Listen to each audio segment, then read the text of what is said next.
그러면 저기 1장부터 한번 좀 보시도록 하겠습니다. 1장하고 2장 내용은 아까 말씀드린 이론 문제 위주이기 때문에 계산 문제 이런 것들이 거의 없어요. 그래서 조금 처음에 들으시면 지루하실 수도 있고 하니까 조금 그래도 좀 참아주시고 들어주시면 감사하겠습니다. 그래도 1장, 2장도 한 2문제 정도 출제가 되니까요. 의미가 좀 있겠죠. 네, 13페이지 보시면 이제 제목 보고를 위한 개념 체계에 해당되는 내용이 나와 있습니다. 그래서 1절에 뭐 개념 체계의 의 이렇게 나와 있는데 가로 1번의 개념 체계 목적과 위상, 뭐 개념 체계 목적이 있습니다. 그 부분은 시험 문제하고는 크게 관련은 없어요. 그래서 개념 체계와 관련된 뜻이 거기 관계자들이 거기 말하는 뭐 회계기준위원회, 재무제표 작성자, 감사인, 그 다음에 재무제표 이용자, 기타 이해관계자 이 사람들에게 의미가 있는 것이 개념 체계와 관련된 것이다 이렇게 생각하시면 되겠습니다. 근데 이제 개념 체계는 쉽게 생각하면 재무회계를 하는 데 있어서 이념, 이데올로기 같은 거다 이렇게 생각하시면 되겠어요. 어떤 마인드를 가지고 재무회계를 하느냐 이렇게 생각을 하시면 되겠네요. 다음 페이지를 보시면 가로 2번은 의미가 있습니다. 그거는 이제 한번 좀 잘 읽어보실 필요가 있어요. 그리고 책을 보시다 보면 이제 파란색 글씨에 해당되는 부분들이 나타나잖아요. 이거는 출제가 되었던 부분들이 출제가 되었던 포인트와 관련된 것들이 이제 파란색으로 표시가 되어 있으니까 특히 이제 파란색에 해당되는 부분들은 기출이 됐구나. 그럼 기출이 되면 또 출제가 될 수 있습니다. 그래서 그런 부분을 좀 잘 보시면 좋겠고 첫 번째 문장 보시면 개념 체계는 한국 채택 국제회계 기준이 아니므로 특정한 측정과 공시 문제에 관한 기준을 정하지 아니한다. 아까 지금 말씀드렸듯이 개념 체계는 일종의 이념, 이데올로기라고 한다면 거기서 말하는 한국 채택 국제회계 기준은 법규예요. 이념이 우선시됩니까? 법규가 우선시됩니까? 법이 더 중요하지 않나요? 이데올로기가 더 중요한가? 뭐 인민재판하고 뭐 이런 거 지금 우리가 뭐 해방 전후에 대한민국도 아니고 법이 훨씬 더 중요한 겁니다. 그래서 이념 자체가 개념 체계 자체가 법규의 기준을 정하는 것은 아닙니다. 자, 그렇기 때문에 거기 두 번째 단락에 보시면 또 파란색 글씨에 뭐라고 돼 있어요?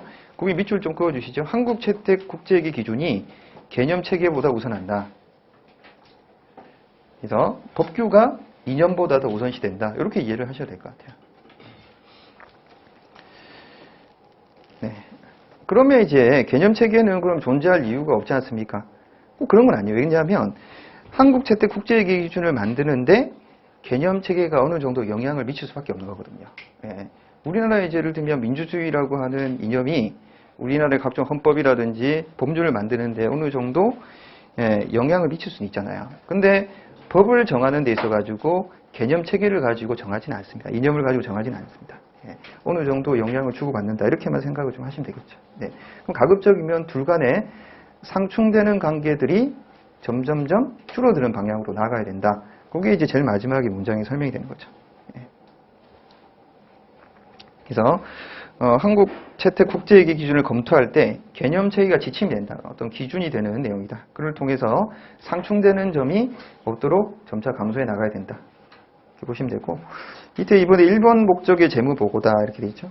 그래서 1번 목적 재무보고는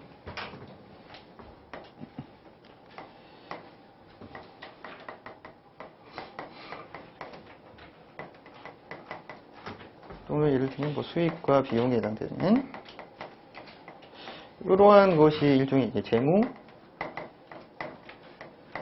정보거잖아요. 그럼 이 재무 정보는 누가 이 정보를 얻고자 해요? 대표적인 것이 외부의 이해관계자 이런 사람들이 특정 기업의 주식회사 예를 들면 아이파다. 이 주식회사 아이파의 재무 정보를 얻고자 하잖아요. 외부 이해관계자의 대표적인 자가 누구예요? 부채와 관련되어 있는 채권자, 자본과 관련되어 있는 주주. 그 다음에 이 기업에 종사하는 종업원. 종업원도 왜 관심이 있겠어요? 회사가 이익이 많아야지 보너스를 많이 요구할 수 있잖아요. 그럼 채권자 주주 말고 또 누가 또 있을 수 있습니까? 국가. 예를 들면 국세청. 여기도 이해관계자가 되죠. 세금을 걷어야 되니까. 이 기업의 재무 정보에 대해서 관심을 많이 가질 수밖에 없습니다. 이익이 많으면 세금을 많이 거둘 수 있기 때문에. 그래서 이런 외부 이해관계자들에게 도움이 되는 정보? 여기 이제 재무 정보에 해당되는 거 아닙니까? 이 사람 이해관계에 도움이 되는 정보. 자, 그래서 가로 1번에 이제 계율을 보시면 일반 목적의 재무보고. 재무보고는 기업의 주주와 채권자 등 다양한 외부 이해관계자들의 경제적 의사결정에 도움을 주기 위해 경영자가 기업 실제의 재무상태, 경영성과 등에 대한 재무정보를 제공하는 것을 말한다. 재무상태가 재무상태표에 해당되는 것이라고 하고, 경영성과에 해당되는 것이 손익계산서 같은 자료 있죠. 기업의 이익과 관련된 자료, 이런 것들을 이제 제공을 합니다. 근데 이제 경제적 의사결정이라고 하는 게 뭐겠어요?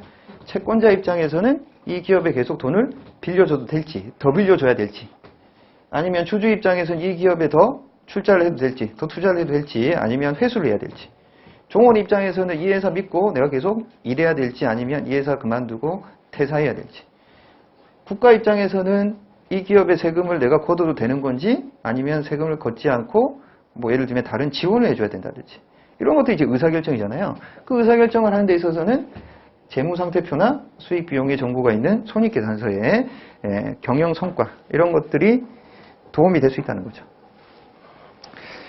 자, 그 다음에 두 번째다. 그러나 외부 이해관계자들이 요구하는 정보가 매우 다양합니다. 각기 요구하는 바가 달라요. 의사결정하는 바가 다릅니다. 그들이 원하는 정보를 모두 제공하는 것은 현실적으로 불가능하다. 얘한테 맞는 정보, 얘한테 맞는 정보, 얘한테 맞는 정보, 따로따로 구분해가지고 가려면 재무상태표 손익계산서를 수개를 만들어야 돼요. 여러 개를. 자, 그렇기 때문에 시간과 비용이 너무 많이 들죠. 따라서 기업은 그 파란색 글씨에 해당되는 밑줄 좀 그어주십시오. 기업은 외부 정보 이용자들이 공통적으로 요구하는 정보를 산출하여 제공하는데 이를 일반 목적 재무보고라고 한다. 이 다양한 이해관계자들의 공통이 되는 정보가 있어요. 공통. 제너럴한 공통이 되는 정보를 맞춰서, 공통이 되는 정보에 맞춰서 하나의 재무상태표와 하나의 손익계산서를 만들면 시간과 비용이 절약이 될 수 있잖아요. 그러니까 그거를 이제 얘들한테 전달을 하는 것이 일반 목적의 재무보고다. 제너럴한 겁니다. 제너럴. 특정이 아니죠. 스페시픽하지 않다, 이런 이야기입니다. 네. 저 영어 잘 몰라요. 근데 이제 여러분 토익도 준비를 하셔야 되기 때문에 중간에 영어를 한번 써봤습니다. 네. 토익 700단어 아닌가? 네. 알겠습니다. 그거밖에 몰라요. 웃긴 이야기 해드릴까요? 제가 가장 최근에 토익을 본 게 2008년 12월 달인가? 그때 토익을 본 거예요. 왜 봤겠어요?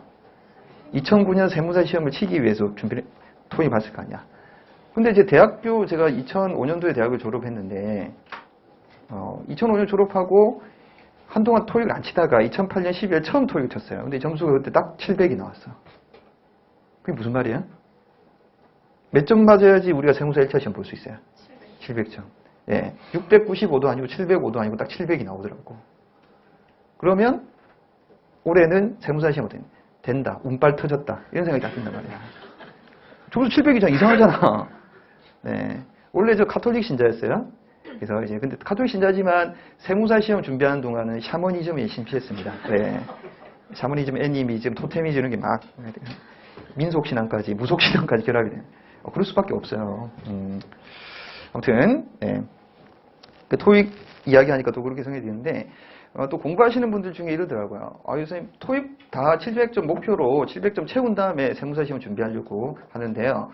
죄송합니다. 다음에 토익 700점 받고 난 다음에 찾아뵙도록 하겠습니다. 그럼 제가 그래요. 그럼 죄송한데 영원히 저를 찾아뵙지 못할 것 같습니다. 이게 무슨 말이냐? 토익 점수 700은 내가 똥줄이 타야지 달성할 수가 있습니다. 700을 따려고 공부를 하다 보면 3년, 4년 걸려요. 근데 세무사 시험 당장 접수를 해야 되는데 토익 점수 필요하다. 그럼 700이 얻어지는 거예요. 네.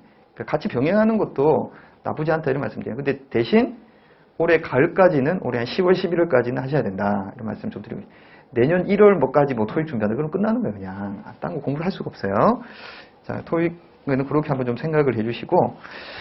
자, 그 밑에 이제 파란색 일반 목적 재무보고의 수단으로 제공되는 재무제표를 일반 목적 재무제표로 간다. 모든 이해관계에 도움이 되는, 우리가 재무제표죠. 자, 그리고 일반 목적 재무제표의 작성을 위해 필요한 회계 기준 일반적으로 인정된 회계 원칙. 일반적으로 인정된 회계 원칙 밑줄 좀 그어주실래요? 갭이라고 하는데, 일반적으로 인정된 회계 원칙.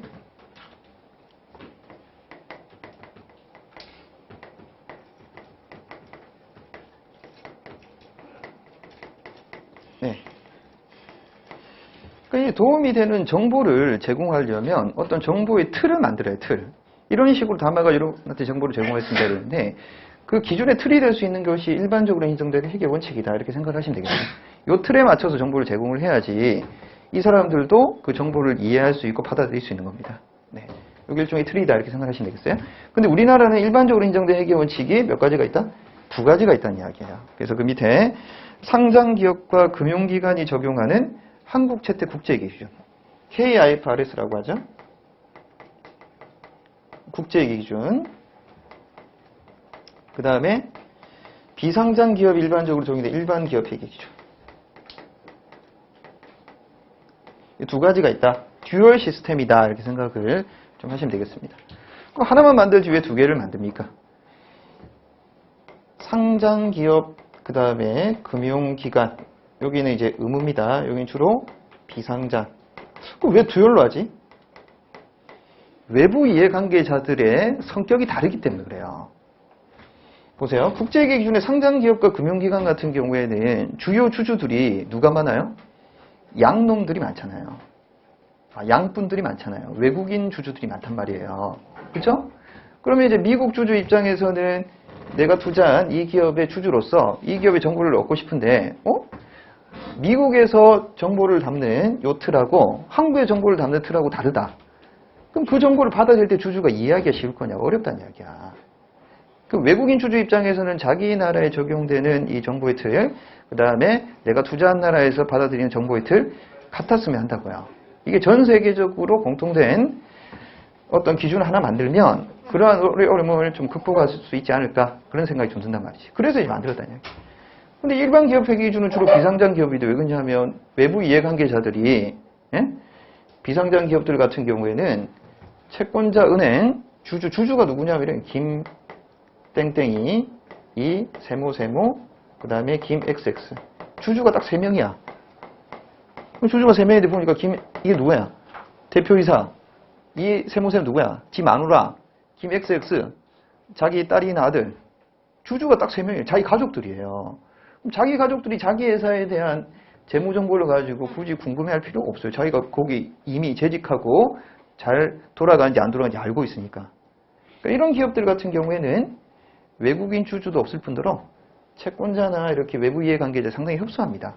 근데 이제 국제회계 기준 같은 틀로 적용을 해봐야 아무 의미가 없다는 이야기죠. 그래서 일반 기업 회계 기준, 한국의 현실에 가장 잘 맞는 그런 외국과는 다른 기준으로서 정보를 제공하더라도 정보 이용자의 이해도에 전혀 문제가 없다 이렇게 생각하시면 되겠습니다. 네, 그래서 이렇게 두 가지 기준을 가지고 우리가 정보를 제공한다. 이원화되어 있다 이렇게 생각하시면 되죠. 가로 2번에 일반 목적 재무보고의 목적이다. 자, 1번 목적. 일반 목적 재무보고의 목적은 현재 및 잠재적 투자자. 이건 뭡니까? 지금 현재의 주주와 앞으로 주주가 될 사람들. 네. 대여자, 돈 빌려준 사람, 기타 채권자. 그러니까 기업의 자원을 제공하는 것에 대한 의사결정을 할 때 유용한 보고 기업의 재무 정보를 제공을 하는 것이다. 의사결정할 때 유용한. 아까 말씀드렸죠. 계속 투자할지 말지, 돈을 계속 빌려줄지 말지 그런 것들을 정하는 데 있어서 도움이 되도록 하는 것이다. 그게 목적이다. 네, 그렇게 보시면 되고